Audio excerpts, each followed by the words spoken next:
Bonjour à tous, merci de regarder Kivu Morning Post TV et c'est parti avec l'actualité internationale de ce 2 décembre 2025. La Maison Blanche a confirmé ce lundi 1er décembre 2025 la rencontre historique à Washington entre le président congolais Félix Tshisekedi et son homologue rwandais Paul Kagame.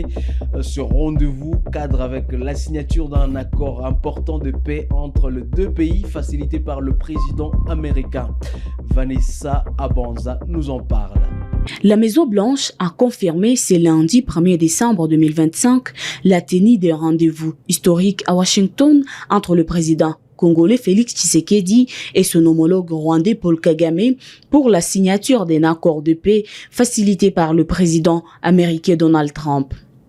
Jeudi 4 décembre 2025, le président Donald Trump accueillera les présidents de la République du Rwanda et de la République démocratique du Congo pour la signature de l'accord historique de paix et de développement économique qu'il a négocié, a déclaré Caroline Levitt, attachée de presse de la Maison-Blanche. Lors de son passage en Serbie, le président Tshisekedi avait confirmé sa présence à Washington tout en conditionnant la signature de l'accord au retrait sans condition des troupes rwandaises à l'est de la RDC.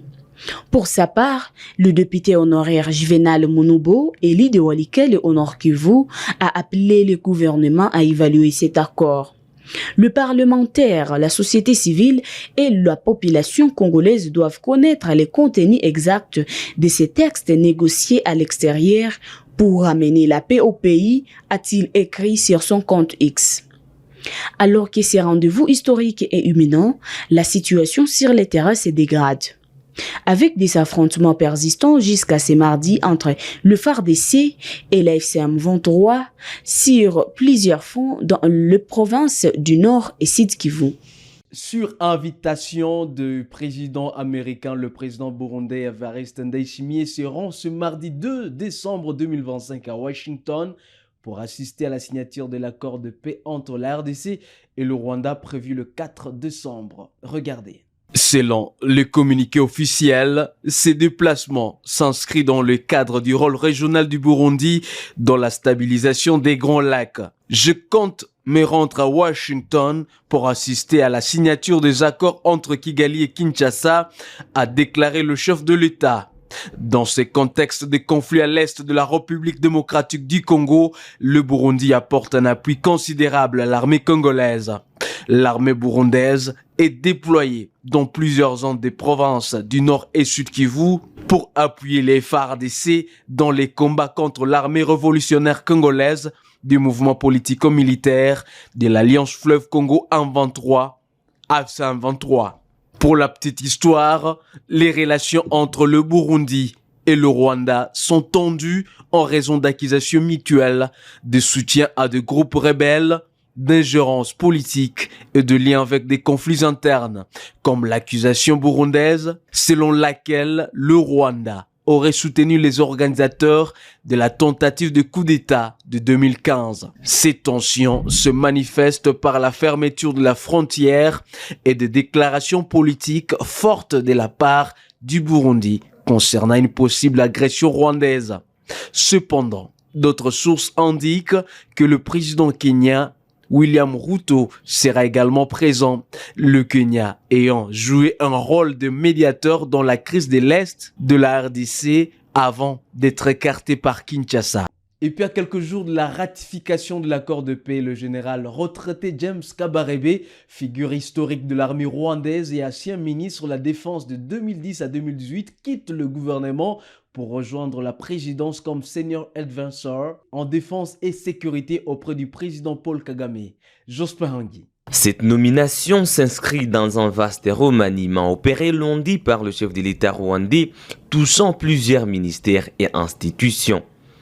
Télésphore Ndabamenyi prend le portefeuille de l'agriculture et des ressources animales, assisté par Solange Ouitouze comme ministre d'État, tandis que Ousta Kayitesi devient ministre d'État aux Affaires étrangères et de la coopération internationale. Par ailleurs, l'ancien ministre et diplomate Charles Mourigandé rejoint le Sénat en tant que sénateur. Selon Jaja Kouondo, expert belge et d'origine congolaise en sécurité, James Kabarebe avait déjà exercé une fonction similaire en 2019 lorsqu'il avait été nommé conseiller spécial du chef de l'État pour les questions de défense et de sécurité avant de rejoindre le gouvernement. Son retour aujourd'hui laisse penser que Kagame souhaite s'appuyer sur son expertise stratégique et son expérience opérationnelle en RDC et dans l'ensemble de la région. Dans le contexte de l'après-accord de Washington, il s'agit de renforcer l'élaboration des nouvelles orientations en matière de défense et de sécurité, signe que le régime prend très au sérieux les enjeux sécuritaires et géoéconomiques régionaux. Fin de citation. Le ministre des Affaires étrangères Olivier, qui a conduit les négociations avec la RDC, conserve son poste, assurant la continuité diplomatique au moment où Kigali se prépare à la mise en œuvre de l'accord historique. James Kabarebe grandit en Ouganda et rejoint le Front patriotique rwandais avant 1994.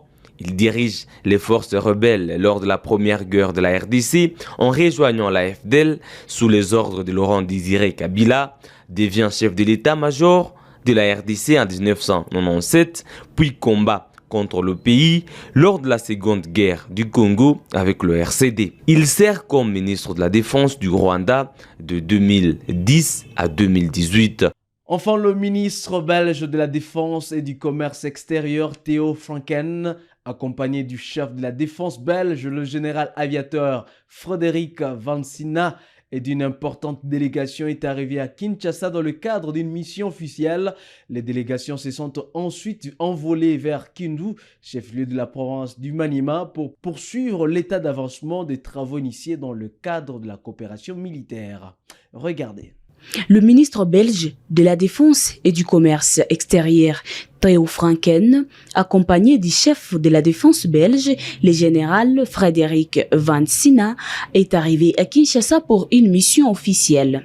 Lundi 1er décembre 2025, la délégation a été reçue au salon d'honneur de la base aérienne d'Inchili par le vice-premier ministre de la Défense nationale, Maître Guy Kabombo Modiamvita, et le chef d'état-major général, le lieutenant-général Gilles Banza Moulambwe.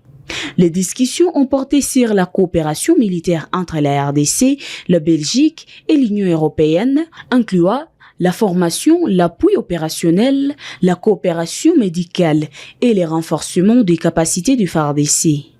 Maître Guy Kabombo a qualifié la visite de hautement symbolique et annoncé l'affectation prochaine d'un attaché de défense congolais à Bruxelles.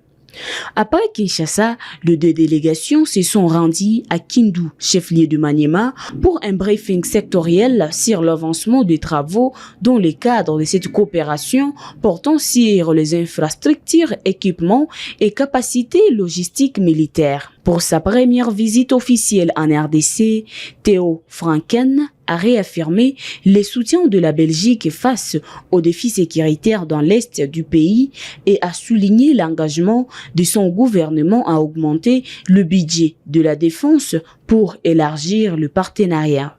Le ministre belge de la Défense et du Commerce extérieur, Theo Franken, accompagné du chef de la défense belge, le général Frédéric Vansina, est arrivé à Kinshasa pour une mission officielle. Lundi 1er décembre 2025, la délégation a été reçue au salon d'honneur de la base aérienne d'Inchili par le vice-premier ministre de la Défense nationale, Maître Guy Kabombo Modiamvita, et le chef d'état-major général, le lieutenant-général Gilles Banza Moulambwe. Les discussions ont porté sur la coopération militaire entre la RDC, la Belgique et l'Union européenne, incluant la formation, l'appui opérationnel, la coopération médicale et le renforcement des capacités du FARDC. Maître Guy Kabombo a qualifié la visite de hautement symbolique et annoncé l'affectation prochaine d'un attaché de défense congolais à Bruxelles. Après Kinshasa, les deux délégations se sont rendues à Kindu, chef-lieu de Maniema, pour un briefing sectoriel sur l'avancement des travaux dans le cadre de cette coopération portant sur les infrastructures, équipements et capacités logistiques militaires. Pour sa première visite officielle en RDC, Theo Franken a réaffirmé le soutien de la Belgique face aux défis sécuritaires dans l'est du pays et a souligné l'engagement de son gouvernement à augmenter le budget de la défense pour élargir le partenariat. Et c'est tout pour l'actualité internationale de ce 2 décembre 2025 sur KMP TV. Où que vous soyez, merci à vous de l'avoir suivi. Restez avec nous pour la suite de l'actualité et je vous dis à très bientôt.